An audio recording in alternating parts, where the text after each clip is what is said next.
Dear students, आज का topic शुरू करने से पहले रिकॉल करेंगे प्रीवियस लेक्चर में हमने क्या डिस्कस किया था। Budding, spore formation and parthenogenesis. Asexual reproduction के ये मुख्तलिफ तरीकाकार हैं और इन तरीकों से गुजरकर मुख्तलिफ जानदारों में एसेक्सुअल रिप्रोडक्शन का अमल होता है और वो अपने जैसे नए जानदार प्रोड्यूस करते हैं। अगर हम बात करें बडिंग की, बडिंग के अंदर किसी भी जानदार के जिस्म पे एक आउटग्रोथ बनती है, एक उभार बनता है जो बढ़ते बढ़ते इतना बड़ा हो जाता है, एक मुकम्मल जानदार में तब्दील हो जाता है। डीएनए डिवाइड करता है, बड ग्रो करती है और बड की ग्रोथ के साथ डिवाइड होने वाला डीएनए का पार्ट उसके अंदर चला जाता है। इसकी एग्जांपल यीस्ट है, इसकी एग्जांपल कोरल्स हैं, इसकी एग्जांपल हाइड्रा है। कुछ जानदारों के अंदर नया बनने वाला जानदार बड के तौर पर पेरेंट बॉडी के साथ अटैच रहता है, जबकि कुछ जानदारों के अंदर पेरेंट बॉडी से डिटैच हो जाता है। डियर स्टूडेंट्स, इसी के साथ स्पोर फॉर्मेशन है। स्पोर फॉर्मेशन में हमने पढ़ा था कि खास किस्म की फंगस, जिसको राइजोपस फंगस कहा जाता है, इसकी बॉडी में जो कि स्टाक लाइक है, डंडी नुमा है, उसकी टिप के ऊपर एक सैक लाइक स्ट्रक्चर होता है जिसे स्पोरेंजिया कहते हैं। इसके अंदर खास किस्म के सेल्स रिपीटेडली डिवाइड करते हैं, वो दरअसल स्पोर्स होते हैं। डियर स्टूडेंट्स, स्पोर्स के इर्द गिर्द एक प्रोटेक्टिव कवरिंग होती है जिसको सिस्ट का नाम दिया जाता है। ये सिस्ट इनको डोरमेंट रखती है जब तक फेवरेबल कंडीशन नहीं आ जाती हैं, ये उनको बचा के रखती है मौसमी हालात की शिद्दत से। डियर स्टूडेंट्स, जैसे ही फेवरेबल कंडीशन आती है, सिस्ट फटती है, स्पोर्स स्पोरेंजिया के ब्रस्ट होने पर बाहर निकलते हैं, जहां गिरते हैं एक मुकम्मल नए जानदार का वजूद बन जाते हैं। इसी तरह से कुछ बैक्टीरिया हैं जिनकी बॉडी में अनफेवरेबल कंडीशन में एंडोस्पोर बन जाते हैं। चूंकि स्पोर बॉडी के अंदर बनते हैं इसलिए एंडोस्पोर कहलाते हैं और फेवरेबल कंडीशन आने पे बैक्टीरिया की बॉडी ब्रस्ट करती है, स्पोर बाहर निकलते हैं, जहां गिरते हैं एक नया बैक्टीरिया पैदा हो जाता है। इसी तरह से स्पोर फॉर्मेशन के बाद पार्थेनोजेनेसिस को समझने की कोशिश की। पार्थेनोजेनेसिस क्या है? ये भी एसेक्सुअल रिप्रोडक्शन ही का एक तरीकाकार है। इसके अंदर मिसाल के तौर पर हनी बी की बात की गई। हनी बी जो कि शहद की मक्खी है, उसमें मलका मक्खी होती है, छत्ते के अंदर होती है, बड़ी तादाद में अंडे देती है और कुछ अंडे ऐसे हैं जिनके साथ स्पर्म्स मिल जाते हैं, जबकि कुछ ऐसे हैं जिनके साथ स्पर्म नहीं मिल पाते हैं और वो एग्स, वो अंडे जिनके साथ स्पर्म नहीं मिल पाते हैं, वो हैप्लॉइड ड्रोन बीज में तब्दील हो जाते हैं। Dear students, without fertilisation egg का नए जानदार में तब्दील हो जाना पार्थेनोजेनेसिस कहलाता है। इसके बाद जो नेक्स्ट टाइप है वो कौन सी है, आइए देखते हैं। Vegetative propagation. वेजिटेटिव प्रोपेगेशन का मतलब क्या है? Recall your memory, 9th class chapter number 1 और लास्ट टॉपिक सेलुलर ऑर्गेनाइजेशन। हमने एग्जांपल पढ़ी मल्टी सेलुलर ऑर्गेनिजम्स की और हमने डिस्कस किया कि मल्टी सेलुलर ऑर्गेनिजम्स में कुछ प्लांट्स भी शामिल हैं, कुछ एनिमल्स भी शामिल हैं। प्लांट्स की बात की जाए तो प्लांट्स की बॉडी में दो तरह के पार्ट्स होते हैं। कुछ को वेजिटेटिव पार्ट का नाम दिया जाता है, कुछ को रिप्रोडक्टिव पार्ट का नाम दिया जाता है। जो वेजिटेटिव पार्ट हैं ये दरअसल बॉडी पार्ट्स हैं, ये बॉडी पार्ट्स ही को बनाते हैं और इसकी एग्जांपल है रूट, शूट, स्टेम और लीव। डियर स्टूडेंट्स, अगर वेजिटेटिव पार्ट ही की ग्रोथ से एक नया पौधा बन जाए, इसको वेजिटेटिव प्रोपेगेशन का नाम दिया जाता है और ये एसेक्सुअल रिप्रोडक्शन है। वेजिटेटिव प्रोपेगेशन दो तरह से होती है, एक को नेचुरल वेजिटेटिव प्रोपेगेशन कहा जाता है, जबकि दूसरी को आर्टिफिशियल वेजिटेटिव प्रोपेगेशन का नाम दिया जाता है। यहां पर यह बात समझ लीजिए, प्रोपेगेशन का लफ्ज रिप्रोडक्शन का हम मानी है, जबकि वेजिटेटिव का मतलब वेजिटेटिव पार्ट से होने वाली रिप्रोडक्शन। और इसमें एक ही पेरेंट इन्वॉल्व होता है, एक ही बॉडी से, एक ही पौधे के जिस्म से एक नया पौधा वजूद में आता है। नेचुरल वेजिटेटिव प्रोपेगेशन के आगे फर्दर 6 डिफरेंट मेथड्स हैं जो कि कुदरती तौर पर वाक़या होते हैं। आइए एक एक करके हर मेथड को डिस्कस करते हैं। Natural vegetative propagation. Dear students, natural vegetative propagation में bulbs, corms, rhizomes, tubers, suckers और लीव्स शामिल हैं। ये मुख्तलिफ तरीका कार हैं कि जिनसे गुजरकर एक पौधा अपने जैसा नया पौधा पैदा करता है। ये कौन कौन से तरीके हैं, इनके अंदर क्या तब्दीलियां आती हैं, इनकी मिसालें क्या हैं, यही हमारा अगला टॉपिक है और इसी को हम आगे कंटिन्यू करने वाले हैं। इसी तरह से नेचुरल के बाद आर्टिफिशियल वेजिटेटिव प्रोपेगेशन है। आर्टिफिशियल वेजिटेटिव प्रोपेगेशन की बात की जाए तो ये इंसान अपनी मर्जी से करवाता है। आर्टिफिशियल वेजिटेटिव प्रोपेगेशन की दो टाइप्स हैं, एक को कटिंग कहा जाता है, एक को ग्राफ्टिंग का नाम दिया जाता है। नेचुरल वेजिटेटिव प्रोपेगेशन के जो डिफरेंट 6 मेथड्स हैं, इनको डिस्कस करने के लिए आइए चलते हैं नेक्स्ट पॉइंट की तरफ।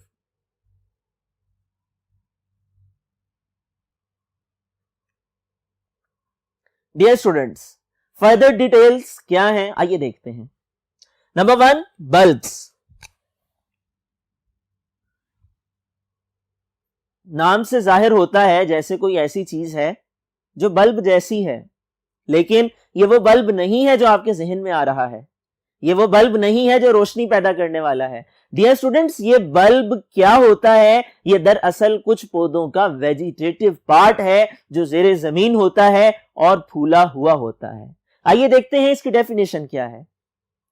Underground stem surrounded by thick fleshy leaves having stored food.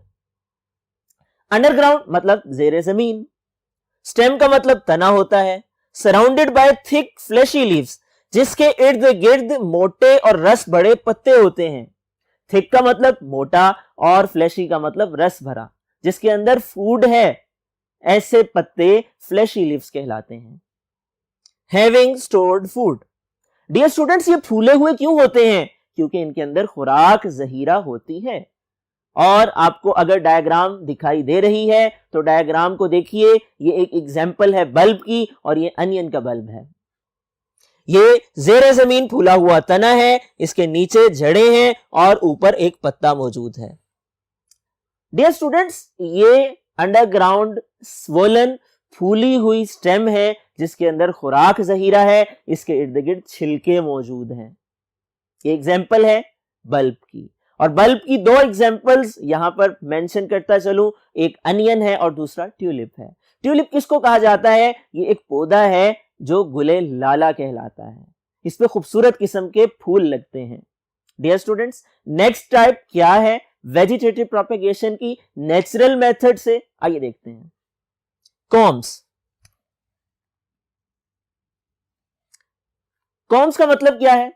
दरअसल ये भी ज़ेरे जमीन तने ही हैं और इनके अंदर भी खुराक जखीरा होती है। आइए देखते हैं इनकी डेफिनेशन को।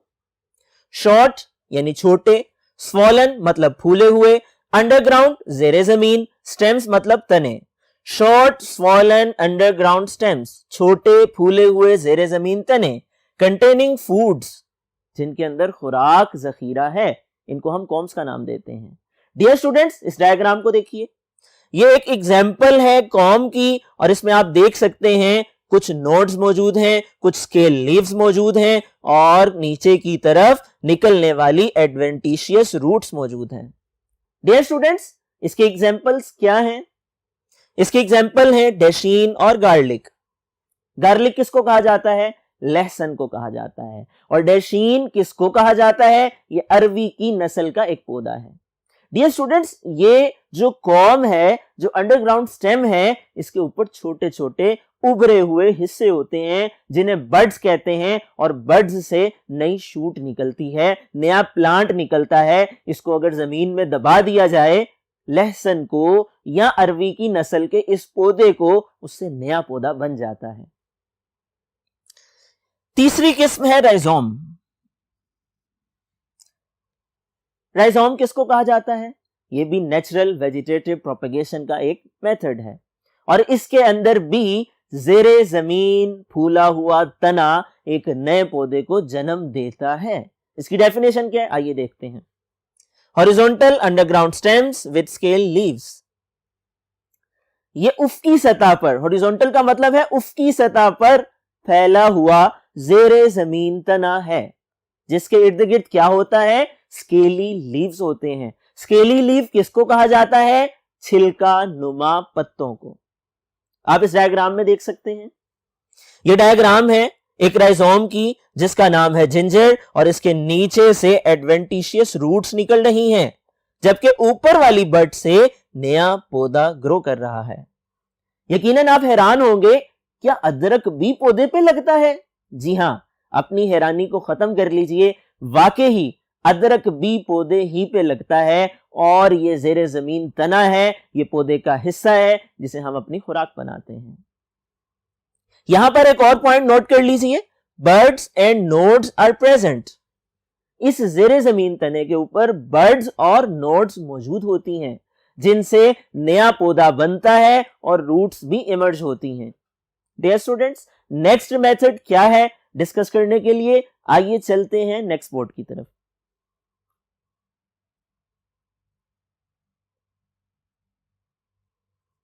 Dear students, next method vegetative propagation का बल्ब के बाद, पॉम के बाद और राइजोम के बाद स्टेम ट्यूबर का है।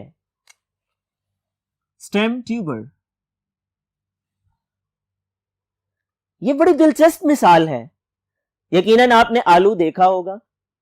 आलू की शक्ल पर अगर आप थोड़ा सा गौर करें तो उसके ऊपर ब्लैक ब्लैक स्पॉट्स होते हैं। वो दरअसल आलू के ऊपर आईज कहलाती हैं। ये एग्रीगेट्स हैं छोटी छोटी बर्ड्स का मजमुआ, एग्रीगेट कहते हैं मजमुए को। जब ये आपस में मिल जाती हैं तो ब्लैक स्पॉट्स की सूरत में तब्दील हो जाती हैं और इसको आई कहा जाता है। डियर स्टूडेंट्स, इस आलू को जब जमीन में डुबाया जाता है, इससे नया आलू का पौधा बनता है। और आलू क्या है, यह भी ज़ेरे जमीन फूला हुआ तना है।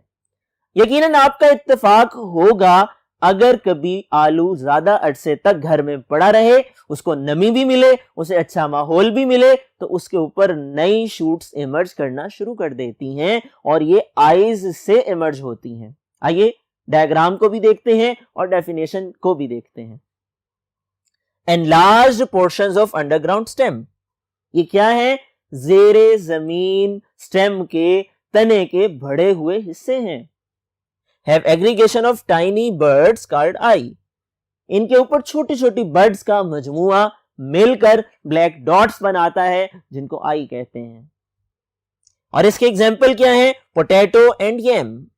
पोटैटो का मतलब आपको पता है, ये आलू को कहा जाता है, और यम का मतलब शकरकंदी है या कचालू भी लिया जाता है। इस डायग्राम को देखिए, इस डायग्राम में ये आलू का ट्यूबर है और ये आईज हैं जो बर्ड्स की एग्रीगेशन से बनी हैं, और कुछ आईज ऐसी हैं जिनसे नई शूट्स, नए पौधे इमर्ज हो रहे हैं, निकल रहे हैं। पांचवा तरीका नेचुरल वेजिटेटिव प्रोपेगेशन का क्या है, आइए देखते हैं। सकर्स। डियर स्टूडेंट्स, सकर बड़ी इंटरेस्टिंग एग्जांपल है।